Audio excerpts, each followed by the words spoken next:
He was the one who actually built it. The deck the whole leadership team praised. He made the deck. The strategy the VP walked the board through. That was his framework, his thinking, 3 weekends of his work. The fix that saved the quarter, his idea. He just handed it to someone else to announce. And he did that on purpose, every time. Because standing in the spotlight made his skin crawl, and making someone else look good felt generous and clean and safe. So the pattern set in. He did the work, and he gave away the credit. And he told himself the work would speak for itself. Here's the part that worked. He was, without question, the most beloved person on the team.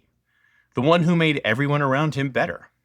Leadership loved having him in the building. You always love the person who makes other people shine. His teammates would have walked through a wall for him. And here's what it cost him. Promotion cycle comes around. His name goes up for director. And the room goes quiet. Not because anyone doubts him, because nobody can point to anything and say that that's his. Everything he'd built was filed under someone else's name.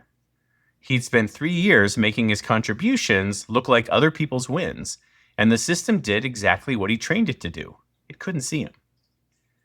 I said to him, "You've made 4 people on this team promotable in 3 years. You're the only one who isn't, and you did that to yourself." He pushed back, the way this one always pushes back.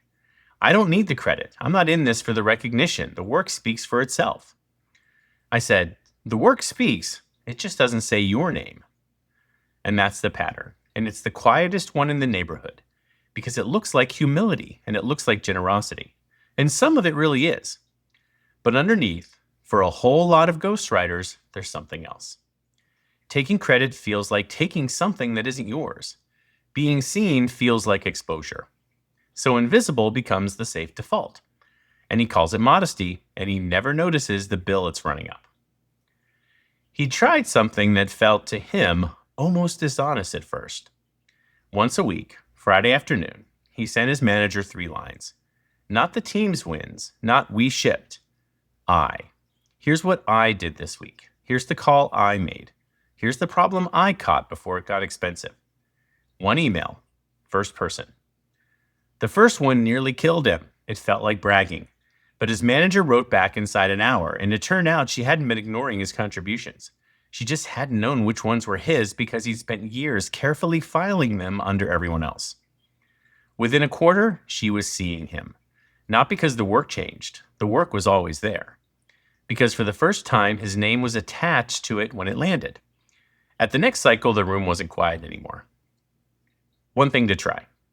This week, when something you built gets praised in a room, a fix, an idea, a piece of work that was actually yours, don't correct anyone. Don't make it awkward. Don't let your name fall on the floor. Say, "Yeah, I'm glad that one landed. That was the piece I was worried about." 1 sentence. You're not stealing anything. You're just staying in the story of your own work. And here's the question. When the thing you made gets the credit it deserves, do you quietly put your name back on it, or do you let it drift to whoever's standing closest? I'm Danesh, and this is The Leaders in Our Neighborhood. I'll see you next Friday.